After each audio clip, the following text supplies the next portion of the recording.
నమస్తే, welcome to Politicos. ప్రభుత్వాలు ప్రకటించే సంక్షేమ పథకాలు వినడానికి చాలా బాగుంటాయి.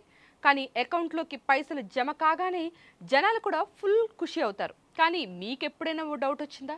అసలు రాష్ట్రంలో ఉన్న లక్షలాది మందిలో అర్హులైన లబ్ధిదారులను ప్రభుత్వం ఎలా గుర్తిస్తుంది?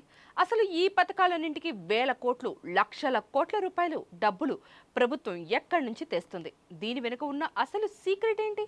ఈ రోజు మన వీడియోలో ప్రభుత్వం లబ్ధిదారులను ఏ విధంగా ఫిల్టర్ చేస్తుంది, అలాగే సంక్షేమ పథకాలకు పైసలు ఎలా సమకూరుస్తుందో ఏ టు జెడ్ క్లియర్ కట్గా తెలుసుకుందాం. స్కిప్ చేయకుండా లాస్ట్ వరకు చూసేయండి. మరి లబ్ధిదారుల గుర్తింపు వెనుక ఉన్న అసలు ప్రాసెస్ చూసినట్టయితే, సాధారణంగా ప్రభుత్వం ఒక పథకాన్ని ప్రవేశపెట్టేటప్పుడు దానికి కొన్ని ఖచ్చితమైనటువంటి అర్హతలను, నిబంధనలను విధిస్తుంది. అంటే విధి విధానాలన్నమాట.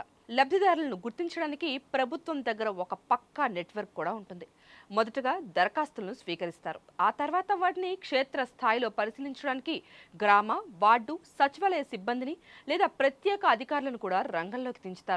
ప్రజల ఆర్థిక పరిస్థితిని అంచనా వేయడానికి ప్రభుత్వం ఆధార్ కార్డ్, రేషన్ కార్డ్, అదేవిధంగా ఆదాయ ధృవీకరణ పత్రాలను కూడా ప్రధాన ప్రాతిపదికగా తీసుకుంటుంది. ఇక వీటితో పాటు ప్రజా సాధికార సర్వే లేదా ప్రజా పంపిణీ వ్యవస్థ డాటాను ఉపయోగించి కుటుంబంలో ఎవరికైనా ప్రభుత్వం ఉద్యోగం ఉందా లేదా, లేక సొంతంగా కార్లు, ఇంకేమైనా 4 చక్రాల వాహనాలు ఉన్నాయా, అలాగే ఐటీ రిటర్న్స్ ఏమైనా ఫైల్ చేస్తున్నారా లేదా అనే విషయాలను డిజిటల్ పద్ధతిలో క్రాస్ చెక్ కూడా చేస్తారు.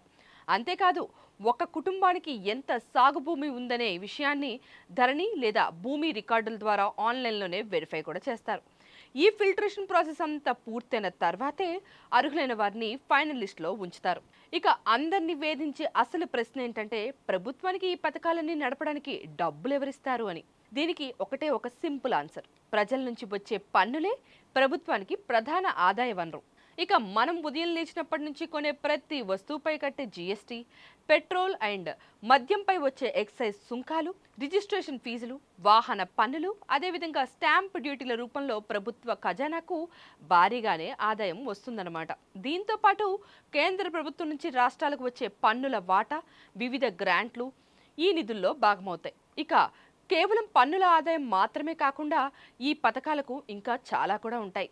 అందుకే ప్రభుత్వాలు వివిధ ప్రభుత్వ రంగ బ్యాంకులు, నాబార్డ్, ప్రపంచ బ్యాంక్ మరియు బాండ్ల జారీ ద్వారా కూడా భారీగా అప్పులు కూడా తెచ్చుకుంటాయి. బడ్జెట్ రూపకల్పన సమయంలోనే ఏ పథకానికి ఎన్ని నిధులు కేటాయించాలనేది ముందుగానే ప్లాన్ చేసుకుంటారు. ఆయా శాఖల ద్వారా నేరుగా లబ్ధిదారుల బ్యాంక్ ఖాతాల్లోకి డీబీటీ అంటే డైరెక్ట్ బెనిఫిట్ ట్రాన్స్ఫర్ పద్ధతిలో సొమ్మునైతే జమ చేస్తారు. చూశారు కదా, మనం కట్టే ప్రతి రూపాయి పన్ను, అలాగే ప్రభుత్వం చేసే అప్పుల నుంచే ఈ సంక్షేమ పథకాల చక్రం తిరుగుతూ ఉంటుంది. అలాగే అర్హులకి మాత్రమే ఈ ఫలాలు అందేలా ప్రభుత్వం బ్యాక్గ్రౌండ్లో ఇంత పెద్ద డిజిటల్ వెరిఫికేషన్ ప్రాసెస్ని కూడా నడుపుతుంది. మరి ఈ ఇన్ఫర్మేషన్ మీకు నచ్చినట్టయితే వెంటనే ఒక లైక్ కొట్టండి. మీ ఫ్రెండ్స్ అండ్ ఫ్యామిలీ మెంబర్స్కి తప్పకుండా షేర్ చేయండి. ఇలాంటి ఇంట్రెస్టింగ్ మరియు ఇన్ఫర్మేటివ్ అప్డేట్స్ కోసం మన ఛానల్ని ఇప్పుడే సబ్స్క్రైబ్ చేసుకోండి. పక్కనే ఉన్న బెల్ ఐకాన్ నొక్కడం అస్సలు మర్చిపోకండి.